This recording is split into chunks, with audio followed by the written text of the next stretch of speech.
اللہ اپنے فضل سے قبول فرمائے گا۔ میرے نبی کریم علیہ السلام نے درود و سلام کا بتلایا۔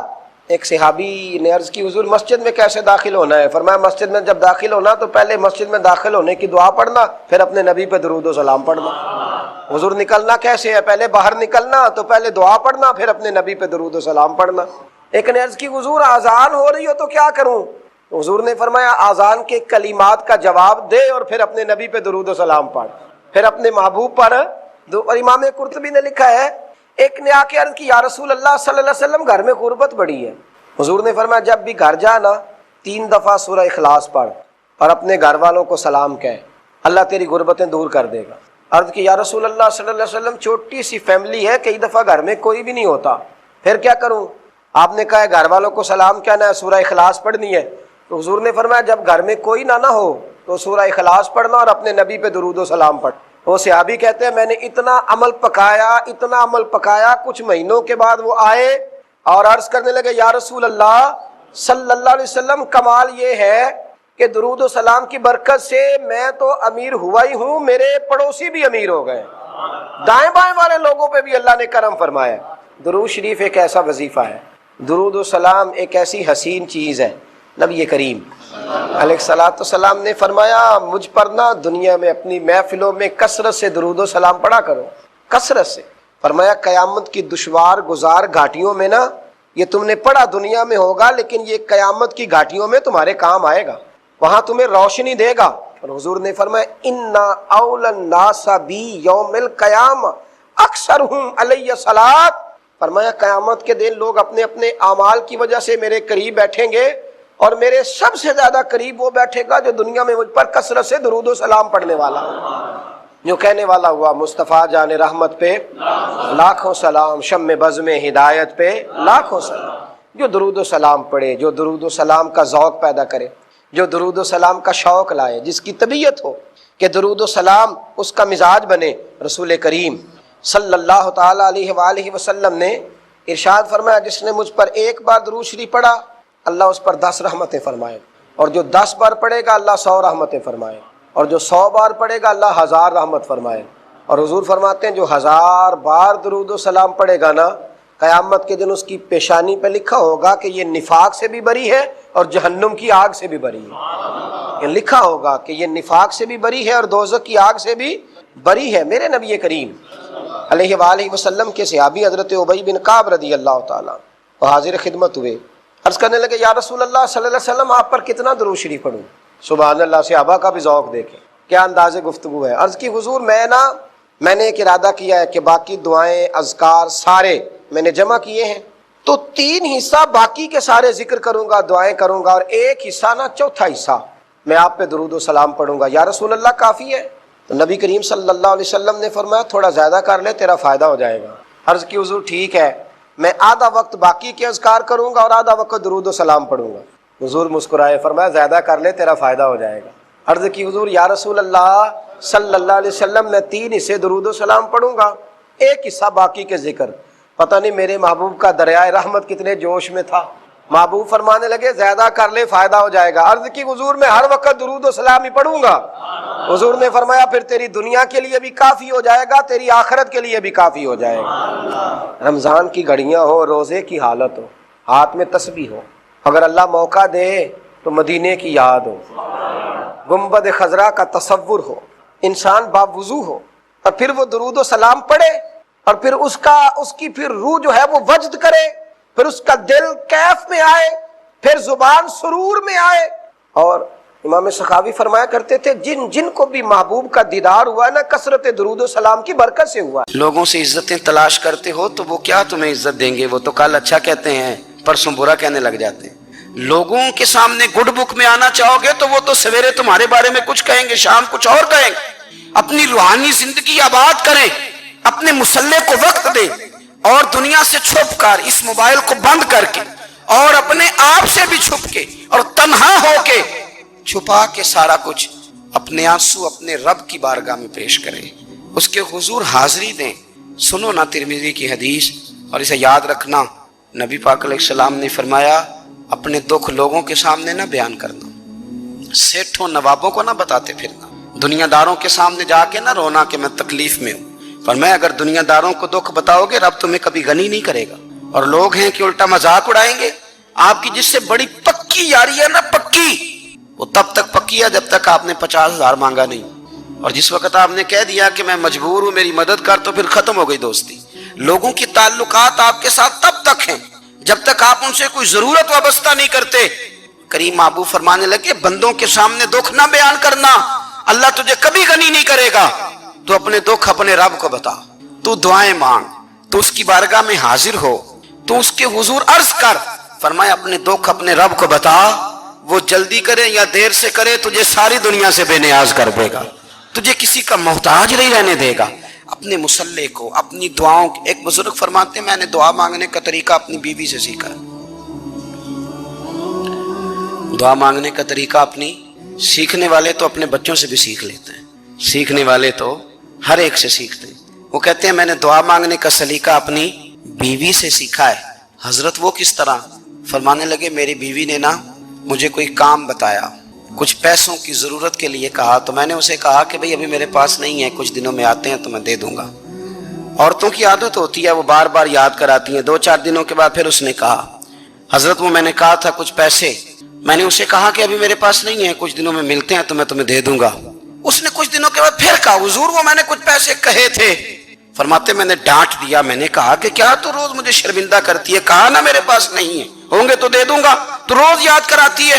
فرماتے ہیں اس نے پہلے تو میری ڈانٹ کو سہا، پھر میرے سخت جملوں نے اس کی آنکھوں میں آنسو پیدا کر دیے، پھر اس نے اپنے آنچل میں اپنے اس دکھ کو سمیٹا، اور پھر اس نے ایک جملہ کہا تو میں رو پڑا، اور مجھے اپنے رب سے مانگنے کا طریقہ آ گیا۔ مجھے کہنے لگی حضرت جی آپ نے ڈانٹ دیا میں نے سہ لیا، پر آپ ہی میرے شوہر ہیں، بتائیں نا آپ سے نہ کہوں تو میں کس سے جا کے کہوں۔ فرماتے ہیں میں رو پڑا، اور میں کھل کے رویا، اور میں تڑپ کے رویا، اور پھر میری سسکیاں بند گئیں۔ تو مجھے کہنے لگی آپ کو کیا ہوا؟ میں نے کہا مجھے بھی دعا مانگنی آ گئی ہے، جب میں اسے کہوں گا نا اللہ تو ہی میرا رب ہے، میں تجھ سے نہ کہوں تو میں کس سے جا کے کہوں؟ میں کیوں کسی بندے سے سوال کروں؟ میں کیوں کسی دنیا دار سے کہوں؟ میں تیرے بندوں کا، نیک بندوں کا وسیلہ لے کے، تیرے محبوب کی غلامی لے کے تیری بارگاہ میں آئیں، تجھ سے نہ مانگوں تو کس سے مانگوں؟ سمجھ آ گئی ہے جب میں اس رنگ میں مانگوں گا تو پھر رب میرے اوپر بڑا ہی فضل فرمائے گا، وہ میرے اوپر بڑی رحمت کرے گا، وہ میرے لیے آسانیاں کرے۔ عزیز دوستو ہم اس طرح کرنے لگ گئے ہیں کہ ہم نے نا اپنے تعلقات پر اعتماد کرنا شروع کر دیا ہے۔ میرے تعلقات بہت ہیں، ہم نے اپنی دولت پر اعتماد کرنا شروع کر دیا ہے، میرے پاس دولت بہت ہے۔ ہم نے اپنے علم پر، اپنی شہرت پر اعتماد کرنا شروع کر دیا ہے کہ میرے پاس فلاں چیز بہت ہے۔ یاد رکھنا جب بے نیاز اپنی صفت بے نیازی دکھاتا ہے تو بڑی بڑی دولتوں والے مجبور نظر آتے ہیں۔ بھائیو جب انسان کا رشتہ اپنے مالک کے ساتھ ہوتا ہے پھر تو غم بھی کچھ نہیں کہتے، پریشانیاں بھی کچھ نہیں کہتی، پھر تو زندگی صبر والی، پھر تو زندگی توکل والی، پھر تو زندگی بھروسے والی، پھر انسان اپنے آپ کو رسوا نہیں کرتا، دنیا داروں سے امیدیں اس کی ختم ہو جاتی، امیدیں اللہ رسول سے لگا لیتا ہے، مضبوط ہو جاتا ہے، مضبوط، طاقتور ہو جاتا ہے، خوددار ہو جاتا ہے، باوقار باعزت ہو جاتا ہے۔ حضرت بہلول دانا رحمت اللہ علیہ بیٹھے تھے تو ہارون رشید حج کر کے آ رہا تھا، تو رستے میں حضرت شیخ سے ملاقات ہو گئی، تو السلام علیکم کے بعد کہنے لگا حضور کوئی حکم ہو تو بتائیے گا۔ تو حضرت بہلول دانا فرمانے لگے تیرا رب کون ہے؟ اس نے کہا اللہ۔ تو فرمایا میرا کون ہے؟ کہا اللہ۔ فرمانے لگے تو بڑا ہی بیوقوف ہے، کیا تو یہ سمجھتا ہے کہ رب ہارون رشید کو تو دے گا اور بہلول دانا کو بھول جائے گا؟ تیرا بھی وہی رب ہے، میرا بھی وہی رب ہے، اس نے اگر تجھے دے کے آزمایا ہے تو ہو سکتا ہے مجھے نہ دے کے آزما رہا ہو، جب اس کی حکمت کے تقاضے ہوں گے تو عطا کرے گا اور دے گا، تو جا اپنا کام کر۔ بھائی اپنی روحانی زندگی، اپنی عبادات، اپنے وظائف، اپنے روزمرہ کے معاملات، اپنی دعائیں، اپنا استغفار، دیکھو کوئی مشکل کام تو نہیں 2 رکوع ہیں سورہ واقعہ کہ اگر رات کو پڑھ لی جائے تو۔ میں کس طرح یہ بات بیان کروں کہ تعویذ بانٹنا آسان ہے اور وظیفہ بتانا مشکل ہے؟ سارا دن تعویذ بانٹیں تو لوگ لینے کو تیار ہیں، اور اگر آپ وظیفہ بتائیں تو کہتے ہیں تو مشکل کام ہے۔ او خدا کے بندے، اگر آپ کا تعلق قرآن پاک کے ساتھ مضبوط ہو، قرآن پاک کے ساتھ اگر آپ کا رشتہ ہو، لوگ سفارشیں ڈھونڈتے ہیں نا دنیا میں کوئی تعلق مل جائے تو میرا کام ہو جائے، دنیا میں اتنا مشکل معاملہ ہے، آخرت میں مجھے بتائیے گا کتنا مشکل معاملہ ہوگا۔ میرے نبی پاک صلی اللہ تعالی علیہ وسلم نے فرمایا جو لوگ سورہ ملک پڑھا کرتے تھے نا، سورہ ملک، یہ سورت ملک قیامت میں ان کی سفارش کرے گی، اور اس طرح کرے گی کہ کہے گی اے اللہ یہاں اس بندے کو جنت میں داخل کر دے یا مجھے قرآن پاک سے علیحدہ کر دے، تو رب فرمائے گا جا اس کا دامن تھام کے اسے جنت تک پہنچایا۔ آپ بات کو سمجھیں، جب آپ کے تعلقات اپنے معاملات کے ساتھ مضبوط ہوں گے، یہ نبی کریم نے وعدہ کیا ہے کہ تو سورت واقعہ پڑھ تیرے گھر میں فاقہ نہیں آئے۔ حضرت عبداللہ ابن مسعود رضی اللہ تعالیٰ عنہ بیمار تھے تو حضرت عثمان غنی رضی اللہ تعالیٰ عنہ تیمارداری کے لیے تشریف لے گئے اور جا کر کے کہا کہ آپ بڑے بیمار ہیں، آپ کی بیٹیاں زیادہ ہیں، میں چاہتا ہوں کہ خزانے میں سے کچھ مدد کروں۔ تو سیدنا عبداللہ ابن مسعود رضی اللہ تعالیٰ عنہ اٹھ کے بیٹھ گئے اور کہنے لگے امیر المومنین، اللہ آپ کو میری طرف سے، میری بیٹیوں کی طرف سے بہتر صلہ دے، میری بیٹیوں کو کسی خزانے کی ضرورت نہیں، میں نے انہیں خزانہ دے دیا ہے۔ کہا جناب آپ نے کون سا خزانہ دیا ہے، میں آپ کے مالی معاملات کو جانتا ہوں۔ تو فرمانے لگے امیر المومنین، میرے نبی کریم نے فرمایا ہے جو سورت واقعہ پڑھے اسے کبھی فاقہ نہیں آتا، میں نے بیٹیوں کو یاد کرا دی ہے، یہ خزانہ میں نے انہیں دے دیا ہے۔ وہ سارے والدین سنیں جو بیٹیوں کے لیے پریشان رہتے ہیں۔ حضرت عبداللہ ابن مسعود نصیحت کر رہے ہیں، فرمانے لگے میں نے سورت واقعہ یاد بھی کرا دی ہے، پڑھنے کی عادت بھی ڈال دی ہے، حضور نے فرمایا ہے جو سورت واقعہ پڑھے اسے فاقہ نہیں آتا۔ کہنے لگے چاند تو اپنی جگہ چھوڑ سکتا ہے، سورج گر سکتا ہے، تارے ٹوٹ سکتے ہیں، پر مدینے والے رسول کی بات غلط نہیں ہو سکتی۔ حضور نے فرمایا فاقہ نہیں آئے گا تو انشاءاللہ کبھی بھی نہیں آئے گا۔ کرنے کا کام یہ ہے کہ ہم اپنے معاملات، اپنی عبادات، اپنی دعائیں، کبھی 10 منٹ عادت ہو جائے نا دعا مانگنے کی علیحدہ سے رات کو۔ حضور نے فرمایا جو فرض نماز کے بعد دعا مانگے اللہ اس کی قبول کر لیتا ہے۔ نبی پاک صلی اللہ تعالی علیہ وسلم نے فرمایا اللہ مسافر کی دعا قبول فرماتا ہے۔ حضور نے فرمایا اللہ مظلوم کی دعا قبول فرماتا ہے۔ حضور نے فرمایا بیمار سے دعا کراؤ اللہ اس کی دعا قبول فرماتا ہے۔ میرے نبی پاک نے فرمایا ماں باپ جب بھی اولاد کے لیے ہاتھ اٹھائیں، ویسے تے بلے شاہ تو آسمانی اڈدیاں ہی پھڑ دیں، جڑا گھر بیٹھا انہوں بڑھیا ہی نہیں۔ حضور فرمانے لگے ماں باپ جب بھی اولاد کے لیے دعا فرمائیں اللہ ان کی دعا کو قبول کرتا ہے۔ آپ اپنا تعلق بنائیں، دعا کے ساتھ، عبادت کے ساتھ، مصلی کے ساتھ رشتہ بنائیں، استغفار پڑھیں۔ صلاح الدین ایوبی صلیبی جنگوں میں تھے، رات کو مسجد اقصی میں نماز پڑھی تو پریشان تھے۔ ایک بزرگ سے ملاقات ہوئی تو وہ کہنے لگے کہ آپ بڑے پریشان ہیں۔ کہنے لگے حضور پریشان اس لیے ہوں کہ پہلے ہی مسلمان کمزور ہے، اب میں نے سنا ہے دشمن کا ایک بحری بیڑا وہ جنگی سامان سے بھرا ہوا آ رہا ہے، تو اب ان کے پاس اور تلواریں اور نیزے آ جائیں گے، مسلمانوں کے پاس پہلے ہی وسائل کی کمی ہے، پریشان ہو کس طرح کر کے مقابلہ کریں گے۔ یہ بات کہتے ہی صلاح الدین ایوبی نے بزرگوں سے کہا حضور آپ بھی دعا کرنا، دعا کی بڑی طاقت ہے۔ میرے نبی پاک نے فرمایا دعا مومن کا ہتھیار ہے، دعا مومن کا حضور نے فرمایا تقدیر کو سوائے دعا کے کوئی چیز نہیں بدل سکتی، دعا مومن کا ہتھیار ہے، یہ کافر کے پاس کوئی نہیں، یہ ہتھیار ہے مومن کا۔ اللہ کرے آپ کو سمجھ آئے، پھر سنیں کئی بار کہہ چکا ہوں یہ ہتھیار ہے، کافر کے مقابلے میں جو تیرے پاس سب سے بڑا ہتھیار ہے وہ دعا ہے۔ دعائیں کرانی چھوڑ دی، کرنی چھوڑ دی، لینی چھوڑ دی۔ حضرت سیدنا انس بن مالک رضی اللہ تعالیٰ عنہ فرمایا کرتے تھے میں نے وہ رنگ دیکھا ہے جب حضور دعا مانگتے تھے اور حضور کی مقدس آنکھوں میں آنسو بھی ساتھ ہی بہا کرتے تھے، میں نے وہ انداز دیکھا ہے۔ تو صلاح الدین ایوبی بزرگ سے کہنے لگے آپ بھی دعا کیجیے، اور خود رونے لگے اور سر سجدے میں رکھ کے رونے لگے، اور عشاء سے لے کر فجر تک روئے، خوب روئے۔ صبح وہ بزرگ آئے تو صلاح الدین ایوبی کا خوبصورت اور ہنستا ہوا چہرہ دیکھا، کہنے لگے آپ بڑے خوش ہیں، رات تو میں نے بڑے روتے ہوئے دیکھا تھا۔ تو کہنے لگے حضور وہ جو بحری بیڑا آ رہا تھا نا وہ پانی میں ڈوب گیا ہے، اب وہ نہیں آ رہا، ابھی خبر آئی ہے تو میں بڑا خوش ہوں۔ بزرگ کہنے لگے اٹھ سینے سے لگ اور سن ایک بات، وہ بحری بیڑا پانی میں نہیں ڈوبا، وہ تیرے آنسوؤں میں ڈوب گیا ہے، وہ جو تو رات رویا ہے نا رب کریم کی بارگاہ میں تو وہ ڈوب گیا ہے۔ حضرت عائشہ صدیقہ رضی اللہ تعالیٰ عنہ فرماتی ہیں ایک عورت تھی اور اسے نبی پاک صلی اللہ تعالیٰ علیہ وسلم نے نا وہ کلمہ پڑھ کے مسلمان ہوئی، مدینہ طیبہ آ گئی تو حضور نے مسجد نبوی شریف میں اس کے لیے مکان، ایک سادہ سا کمرہ ساتھ مسجد کے بنوا دیا، وہیں رہنے لگی۔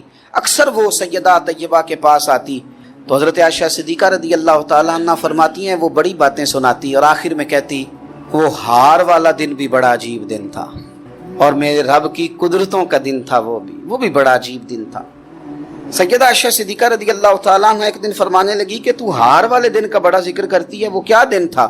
تو خاتون کہنے لگی اماں جی وہ دن تھا جب میرے رب پر بھروسہ اور مضبوط ہو گیا، جس دن میرا اپنے رب پر توکل اور بڑھا، میرے ایمان میں یقین میں اور پختگی آئی۔ کہنے لگی میں ایک گھر کی کنیز تھی، نوکرانی تھی، اس گھر میں ایک بچی تھی جس کے پاس سونے چاندی ہیرے جواہرات کا ہار تھا۔ اس زمانے میں نا چمڑے کے اوپر لوگ ہیرے جواہرات لگاتے تھے، کئی دفعہ سرخ رنگ کے چمڑے پہ لگائے جاتے تھے، وہ بچی پہنتی تھی۔ تو کہتی ہوں بچی کے اس نے اتار کے رکھا یا اس سے گرا وہ ہار تو چیل اسے اٹھا کے لے گئی گوشت سمجھ کے، اور میرے سامنے اٹھا کے لے گئی۔ گھر والوں نے مجھ سے پوچھا، یہ بخاری میں موجود ہے، گھر والوں نے پوچھا مجھ سے کہ وہ ہار کہاں ہے، تو میں نے کہا چیل اٹھا کے لے گئی۔ گھر میں کچھ چوری ہو جائے تو سب سے پہلا الزام کس پہ لگتا ہے؟ ملازمین پہ۔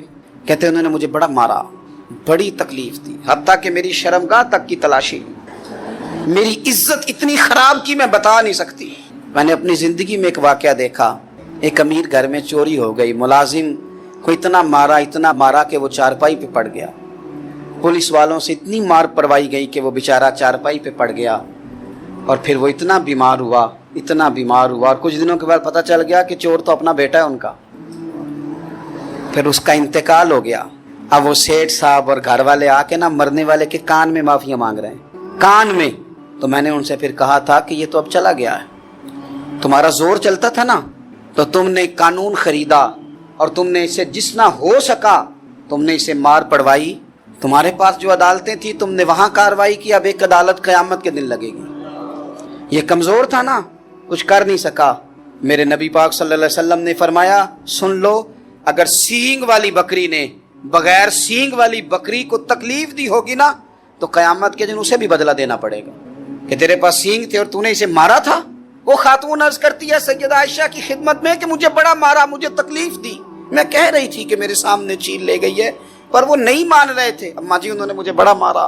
حضرت عائشہ صدیقہ کہتی ہیں پھر کیا ہوا؟ کہنے لگی اماں جی جب کوئی میرا مددگار نہ رہا، مجھے تکلیف دے رہے تھے، رسوا کر رہے تھے، تو میں نے اپنے رب سے مدد چاہی، میرے رب کی طرف میں نے توجہ کی، میں نے کہا مالک اب تو ہی میرا مددگار ہے۔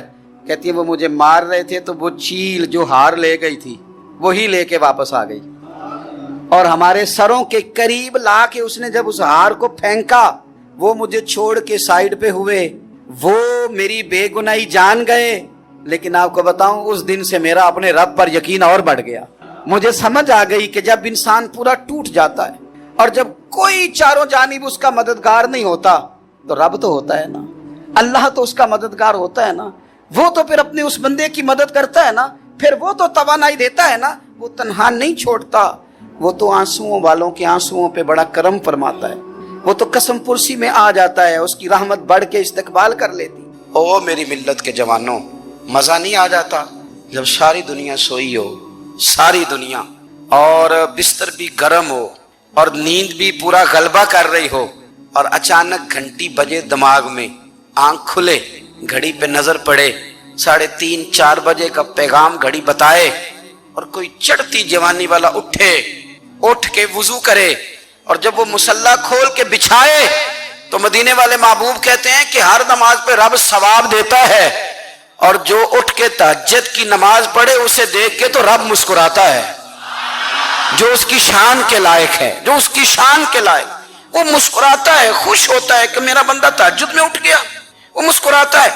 کاش ہماری صبحیں کبھی اپنے مالک کے نام ہو جائیں، کاش کے صبحیں۔ حضرت ابو الحسن رحمۃ اللہ تعالی علیہ حضرت معاذ ابن جبل رضی اللہ تعالیٰ عنہ کے پاس بیٹھا کرتے تھے، فرماتے ہیں ان سے جو پیار بڑھا تو پھر میرا مصلی سے بھی بڑھ گیا۔ تابعین فرماتے ہیں صحابی رسول سے محبت ہوئی تو ذکر سے بھی ہو گئی، پھر درود شریف سے بھی ہو گئی، محبت ان سے بڑھی تو پھر اللہ نے مسجد کا پیار بھی بڑھا دیا۔ آپ فرماتے ہیں کہ میری ہر وقت طبیعت چاہتی تھی کہ بس اللہ اللہ کروں، بس اللہ اللہ کروں، بس نہ میں ذرا تھوڑی جان چھڑاؤں لوگوں سے، کوئی 10 منٹ ملے تو میں کچھ 4 نفل پڑھ لوں، میں تھوڑا سا نہ بچوں لوگوں سے، اور مجھے تسبیح ملے تو میں نہ کچھ 400-500 دفعہ استغفار پڑھوں، سبحان اللہ، الحمدللہ، اللہ اکبر، لا حول ولا قوت الا باللہ، میں نہ تسبیحات پڑھوں۔ فرماتے ہیں کہ بچے تھے گھر میں 6-7, غربت تھی, کام ملتا کوئی نہیں تھا, اور میں کام چور نہیں تھا, کام ڈھونڈتا تھا, پر اللہ کی قدرت کے کام نہیں ملتا تھا. فرماتے ہیں کہ میں نے ایک دن اپنی اہلیہ سے کہا کہ آج میں پھر جاتا ہوں کام ڈھونڈنے. تو میری بیوی بڑی فرما بردار تھی, پر اس دن نہ غربت کے ہاتھوں تنگ آ کے کہنے لگی, آج نانا کوئی تو چیز لے کے آیا. تو مجھ سے بچوں کی بھوک نہیں دیکھی جاتی. یہ سب روگاں دا روگ محمد جس دا نام غریبی, کنڈ بلا کے لنگ جاندے نہیں دوست یار قریبی. آج نہ کچھ لے کے آیا تو میں بچے لے کے میکے چلی جاؤں گی. شیخ فرماتے ہیں کہ میں بڑا پریشان گھر سے نکلا, پر میں نے صبح سے لے کے زور تک کام ڈھونڈا, کام ملا کوئی نہیں. تو میرے دل میں خیال آیا, چلو کام نہیں ملتا تو اللہ اللہ تو کرے نا, چلو بندوں کی مزدوری نہیں ملتی تو رب کریم کی عبادت ہی کرتے ہیں. فرماتے ہیں کہ میں نے نا فرات کے پانی سے وضو کیا, نہر کے, شدید دھوپ تھی, ساتھ ریت تھی اور ریت تپ رہی تھی. میں نے اپنا رومال وہیں مصلی کے طور پر بچھا لیا, اور فرماتے ہیں کہ زور سے لے کر عصر تک نماز پڑھی. دھوپ بھی پورے زور پہ, پر میرے سجدے کا ذوق بھی پورے زور پہ. فرماتے ہیں سورج بھی چمک رہا ہے اور رب کی عبادت کا ذوق بھی پورے زور پہ. میں سجدہ کروں تو پھر میرا اٹھانے کو جی نہ چاہے. میرے استاد لکھا کرتے تھے, یہ ان کا شعر ہے, وہ کہا کرتے تھے, مجھے سوز دے, مجھے ساز دے, اور مجھے نیم شب کا نیاز دے, دم سجدہ خود کو میں توڑ دوں, مجھے ایسا ذوق نماز دے. اور میں تیری بہار کا پھول ہوں, میں کھلا بھی ہوں تو تیرے لیے, مجھے میری شاخ سے توڑ لے, مجھے اپنی زلف کا ناز دے. بھائی فرماتے ہیں کہ عصر تک میں نے نفل پڑھے, دل ڈھلنے لگا, عصر کی نماز پڑھی اور میں وہاں سے چلا. اب میں جب نکلنے لگا تو دل میں خیال آیا کہ چھوٹی چھوٹی دیواریں ہیں گھر کی, بغیر کچھ لیے جاؤں گا تو بیوی دور سے دیکھے گی تو شور کرے گی کہ پھر خالی ہاتھ آ گیا ہے. کہتے میں نے اپنی اسی رومال میں جس پہ میں نے نماز پڑھی تھی نا, رومال میں کیا عقیدے پنجابی جو صافہ کہتے ہیں, اسی میں نا میں نے کچھ ریت بھر لی کہ وہ دور سے دیکھے گی تو سمجھے گی کچھ لے کے آیا ہے. چلو جا کے اسے بتا دوں گا کہ آج پھر مزدوری نہیں ملی. کہتے ہیں وہ ریت لے کر جب میں گھر میں گیا تو پہلے بیوی دروازے پہ کھڑی ہوتی تھی, پوچھتی تھی خالی ہاتھ آ گئے ہو, آج میں نے دیکھا تو ہے ہی کوئی نہیں. فرماتے ہیں میں اندر داخل ہوا, سلام لیے, کونے میں میں نے وہ رومال رکھ دیا اور میں نے آواز دی کہ بھلی مانس کہاں ہو. تو وہ کہنے لگی آپ منہ ہاتھ دھو لیں, میں روٹی لے کے آئی. میں نے کہا روٹی کہاں سے آ گئی, یہاں تو کئی دنوں کے فاقے, تو کئی دنوں کی غربت ہے, یہاں تو اس گھر میں تو فقیری ہے. فرماتے ہیں کہ وہ روٹی لے کے آئی اور اس وقت کی جو موجودہ نعمتیں تھیں, سمجھ لیں سلاد, اچار, ہر چیز ساتھ لائی.